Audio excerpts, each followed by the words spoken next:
Assalamualaikum warahmatullah. Habib ladana al-qasi wal qarib min taibatin qabla al-ma.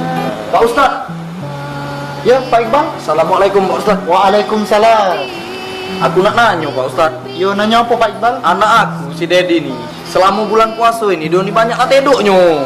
Jadi waktu sholat dia ni terlewat ke galo. Oh, cak itu. Aku nak bangun kan tak tega. Jadi cak mana Pak Ustaz? Nak aku bangun ke? Apa dah usah lah. Oh, jadi cak itu permasalahannya. Sekarang ku tanya dengan Pak Iqbal, seandainya rumah bapak lagi kebakaran, terus posisi anak bapak lagi tidur, apa ke bapak bangun ke? Apa bapak biar ke be?